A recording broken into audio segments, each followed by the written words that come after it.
이 새벽 우리에게 주신 하나님 말씀은 출애굽기 2장 1절에서 10절까지의 말씀입니다. 출애굽기 2장 1절에서 10절까지의 말씀입니다.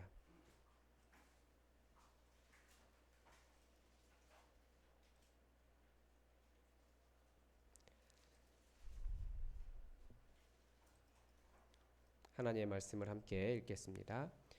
레위 가족 중 한 사람이 가서 레위 여자에게 장가들어 그 여자가 임신하여 아들을 낳으니 그가 잘생긴 것을 보고 숨겼으나 더 숨길 수 없게 되매 그를 위하여 갈대 상자를 가져다가 역청과 나무 진을 칠하고 아기를 거기 담아 나일 강과 갈대 사이에 두고 그의 누이가 어떻게 되는지를 알려고 멀리 섰더니 바로의 딸이 목욕하러 나일 강으로 내려오고 시녀들은 나일 강 가를 거닐 때에 그가 갈대 사이에 상자를 보고 시녀를 보내어 가져다가 열고 그 아기를 보니 아기가 우는지라 그가 그를 불쌍히 여겨 이르되 이는 히브리 사람의 아기로다. 그의 누이가 바로의 딸에게 이르되 내가 가서 당신을 위하여 히브리 여인 중에서 유모를 불러다가 이 아기에게 젖을 먹이게 하리이까. 바로의 딸이 그에게 이르되 가라 하매 그 소녀가 가서 그 아기의 어머니를 불러오니 바로의 딸이 그에게 이르되 이 아기를 데려다가 나를 위하여 젖을 먹이라. 내가 그 삭슬 주리라. 여인이 아기를 데려다가 젖을 먹이더니 바로의 딸에게로 데려가니 그가 그의 아들이 되니라. 그가 그의 이름을 모세라 하여 이르되 이는 내가 그를 물에서 건져 내었음이라 하였더라. 아멘. 예, 출애굽기 2장 이제 모세의 탄생을 볼 수 있습니다. 먼저 본문에서 처음 이야기하는 것이 레위 가족 중에 한 사람이 가서 레위 여자에게 장가들었다라고 해서 레위를 두 번이나 반복하는 아주 독특한 것을 보여줍니다. 레위 족속의 이중성을 강조하고 있는데 모세의 탄생에서 레위 족속의 이중성을 강조하는 이유는 모세가 앞으로 하게 될 제사장과 또 율법 관련 사명을 미리 예견하고 있는 겁니다. 이제 그 여자가 임신하여 아들을 낳으니라고 되어 있는데 이 히브리 표현은 굉장히 멋있는 것 같아요. 여자가 이슈아인데 그 발음이 저는 굉장히 멋있는 것 같아요. 그러니까 이슈아가 임신하여 아들을 낳았다 그렇게 나오는데 이제 그가 잘생긴 것을 봤다라고 이야기하죠. 이제 그가 잘생긴 것, 아기를 보고 어떻게 잘생긴 것을 봤을까라고 했더니 이게 원어를 보니까 보시기에 심히 좋았더라라고 할 때 그 표현 그대로입니다. 그냥 토브라고 하는데 토브 후가 급니다. 그러니까 토브 후 이것만 되어 있어요. 그 참으로 잘생겼다라고 하는 표현입니다. 그러니까 이 아들에 대한 엄마의 마음을 볼 수 있는 거죠. 그래서 숨겨서 석 달을 길렀는데 3절에 보니까 더 이상 숨길 수 없는 상태가 되었습니다. 이 부분도 말씀을 준비하다가 새롭게 깨달은 내용인데 그래서 갈대 상자를 가져다가 역청과 나무진을 칠하고 아기를 거기 담아서 나일 강과 갈대 사이에 두었다라고 하는 부분입니다. 우리가 알기로는 나일 강가에 이렇게 띄운 것으로 다 생각을 하잖아요. 특히 그 이집트 왕자 2라고 하는 만화에 보면 거기도 우리가 상상할 수 없는 그 아기를 그 갈대 상자에 띄웠을 때 어떤 일이 일어나는지 그 물을 따라 흘러가면서 물살에도 휩쓸리고 고기의 위협도 받고 뭐 사람들 뭐 아무튼 그런 어려움들이 나타나는데 그게 아니고 그래서 다시 찾아봤더니 학자들이 하는 말이 강에 띄운 것이 아니더라고요. 왜 여기에 두었냐면 이 아이를 감추어야 되는데 버린 것이 아니라 감춰야 되는데 어디에 감출까 하다가 오히려 이 사람들의 이목을 속이기 위해서 다른 사람들은 아이를 버리는 곳에 아이를 보관한 겁니다. 그러니까 여기도 보면 갈대 사이에 띄었다가 아니고 버렸다도 아니고 거기에 두었다라는 거예요. 갈대 강가에. 그래서 아이를 거기에 뭐라고 할까요? 그렇게 놔둔 거죠. 그리고 그러니까 그 누이가 이제 그것을 이렇게 계속 보고 있었습니다. 지켰다라는 거예요. 그런데 바로의 딸이 목욕하러 이제 생각하지 못했던 일이 일어난 겁니다. 거기서 이게 잘 지켰는데 바로의 딸이 목욕을 하러 왔습니다. 그 나일강으로 내려오고 시녀들은 나일 강가를 거닐 때에 그러니까 지금 이게 무슨 사건이냐면 우연한 일이에요. 그러니까 그렇게 우연히 걷다가 갈대상자를 발견한 거죠. 보니까 갈대상자가 있다라는 거예요. 그러니까 여기에서도 뭘 알 수 있냐면 이 우연성. 우리는 잘 몰라요. 오늘 본문에 보면 여호와 하나님 뭐 이런 단어가 한 번은 나오지 않습니다. 그런데 이게 하나님의 역사의 시작이거든요. 그러니까 우리는 우연처럼 보이지만 하나님의 이 우연은 이유가 있다라는 것을 볼 수 있는 겁니다. 그래서 그 상자를 열고 아기를 보니까 아기가 울었다라고 되어 있습니다. 그런데 바로의 딸이 그를 불쌍히 여겼다라고 이야기합니다. 그러면서 이르되 이는 히브리 사람의 아기로다. 알았다라는 거예요. 히브리 사람의 아기들이 그렇게 많이 버려졌기 때문에 이 바로 자기 아버지는 비록 모든 남자 아기들을 죽여라라고 명령을 했지만 그 딸은 그 명령이 잘못됐다는 것을 알았고 사람 죽는 것에 대한 안타까움이 이 사람에게 있었다라는 것을 볼 수 있습니다. 그래서 히브리 아이인 것을 알고 더 불쌍히 여겼다라는 거죠.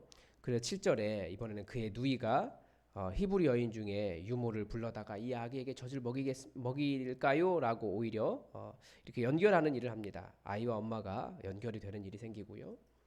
그리고 이것은 또 어디로 연결이 되냐면 그 모세의 누나가 가서 그 엄마를 불러옵니다.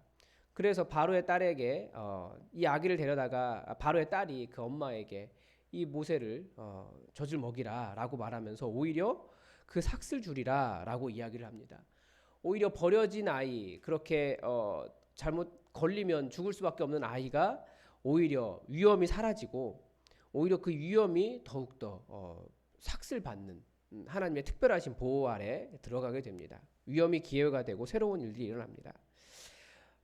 그리고 아이가 자라서 그 이후에 이제 그 아이를 바로의 딸에게 데려갔습니다. 그러니까 아이가 자랄 때까지 어느 정도 젖을 뗄 때까지 그러니까 고대 세계에서는 보통 7살, 8살 이때까지 젖을 먹였기 때문에 그 다음 아이가 없으면 그러면 아마 꽤 오랫동안 아이가 모든 사고가 형성되고 진짜 엄마가 누구고 자기가 누구인지 정체성이 형성될 때까지 엄마와 함께 자랄 수 있었다라고 하는 것을 보여줍니다. 그리고 그의 이름을 모세다라고 했는데 물에서 건져냈기 때문에 모세다라고 이야기했는데 이것도 독특하더라고요. 보니까 그 당시에 모세와 관련된 이름이 많이 있습니다. 그 이스라엘 애굽 기록에 뭐 하모세, 투투모세, 푸타모세, 모세라는 이름이 많이 있더라고요.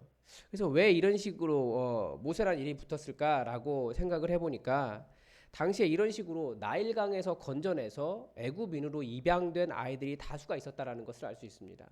그리고 그 아이들이 또 그렇게 관직에 애굽인의 자녀가 되어 입양됐기 때문에 그 아이들이 관직에도 나가고 이름에도 기록된 사람들이 많이 있었다라는 거죠. 그래서 그 왕은 비록 두려움 때문에 하나님을 경외하는 그 어제 본문에서 사실 더 깊게 봤어야 되는 것이 두려움이거든요. 바로는 헛된 것을 두려워했어요. 그런데 그 산파들은 하나님을 두려워했죠. 정말 무엇을 두려워할 것이냐 이것을 명확하게 극단적으로 보여주는데 하나님은 또 그런 뭐라고 할까요? 그 버려진 아이들의 삶을 통해서도 그렇게 하나님의 일을 또 이루셨고 이렇게 모세처럼 건짐을 받은 아이들이 많이 있었다라는 거예요. 그렇게 이름이 기록될 정도라면 그래서 그것이 잘못되었다라고 하는 것을 이 바로의 딸도 이야기를 하고 있고 당시에 많은 사람들이 그런 것들을 같이 인식했다라는 것을 본문에서도 볼 수 있습니다. 그러니까 얼마나 잔인한 일인지 그 권력에 대한 두려움이 얼마나 잔인한 일을 행했는지를 알 수 있습니다. 그래서 우리가 본문을 통해서 좀 한번 생각해 볼 것이 있다면 저는 이것을 생각해 보았으면 좋겠습니다. 우리가 하나님의 인도하심, 하나님의 보호하심 사실은 많이 의심이 되고 우리가 잘 이해할 수 없는 것들이 왜 하나님은 보이지 않는가? 왜 하나님은 이렇게 우리를 힘들게 하시는가? 이런 생각을 하는데 오늘 본문에 보면 하나님이라고 하는 내용이 한 번도 나오지 않습니다. 뭐 하나님께서 이렇게 하셨다 이런 얘기도 나오지 않습니다. 그러나 우리가 이 내용들을 쭉 보면 하나님의 특별하신 보호하심과 미래에 대한 구원 계획은 착착 진행되고 있는 거예요. 그리고 버려진 줄 알았고 죽여야 되는 아들인 줄 알았는데 오히려 하나님께서 그 위기를 기회로 바꾸셔서 아이를 엄마가 직접 기를 수도 있도록 하셨고, 뿐만 아니라 그 아이를 기르는 일 안전하게도 되게 하셨고, 또 오히려 그 일을 통해서 삭을 받게 되었고, 아이가 히브리인의 정체성이 생길 때까지 엄마와 함께 자랄 수 있도록 하셨습니다. 그래서 제가 요즘 또 열심히 듣고 있는 찬양이 하나 있는데, 그 영어로 된 찬양인데, 거기 보면 이제 우리가 다 알지 못해도 하나님은 일하십니다. 우리가 다 느끼지 못해도 하나님은 일하고 계십니다라고 하는 그 구절을 계속 반복해요. Even when I don't think, 뭐 아무튼 그러면서 막 Even when I don't seem인가, 잠깐만 기억이 안 나네요. 그렇게 우리가 다 알지 못해도, 다 이해 못해도, 우리는 하나님의 이름을 다 말할 수 없어도 하나님은 계속 일하고 계십니다. 그래서 저는 이 본문을 통해서 이 코로나 상황 속에서도, 그리고 우리가 하나님을 원망할 만한 상황 속에서도, 우리 교회가 열심히 더 일해야 되는데 모든 것이 멈춰 있는 것 같은 상황 속에서도 하나님의 일하심은 보이지 않는 것 같지만 하나님은 하나님의 일을 계속 하고 계신다라고 하는 것을 더 확신할 수 있는 것 같습니다. 그래서 오늘도 함께 묵상하기를 원합니다. 여러분, 성령님께서 여러분 마음에 말씀하실 줄 믿습니다. 눈을 감고 묵상을 하십시오. 말씀을 기억하면서 묵상을 하십시오. 그래서 성령님께서 그 말씀하시는 것을 드러내셔야 돼요. 하나님은 계속 말씀하시기 때문에 우리가 이 말씀을 통해서 하나님께서 나에게 하시는 말씀, 그 음성을 드러내시기 바랍니다. 그래서 본문에서 발견하는 하나님 나라의 일은 무엇인가? 하나님 나라가 무엇입니까? 하나님의 주권이에요. 그리고 그 백성된 우리입니다. 그리고 하나님의 이 땅에서 어떤 일이 일어나는가? 그 하나님의 역동, 하나님 나라의 역동을 우리가 좀 발견했으면 좋겠고요. 그리고 하나님 나라의 확장을 위해서 오늘 깨달은 것이 무엇인가 한번 생각해 보시기 바랍니다. 그리고 이 모든 것 안에 우리를 너무나 사랑하시는 하나님의 마음이 있다라는 것을 기억하십시오. 그래서 하나님의 사랑을 하나님의 사랑대로 받아들이는 것을 우리가 훈련하셔야 됩니다. 비록 상황은 이러하다 할지라도 하나님은 우리를 사랑하십니다. 그렇게 말할 수 있어서 하나님을 사랑하는 그 우리를 향한 하나님의 그 사랑 때문에 우리 주변에 일어나는 모든 일들에 흔들리지 않는 사람이 될 수 있도록 하나님의 사랑을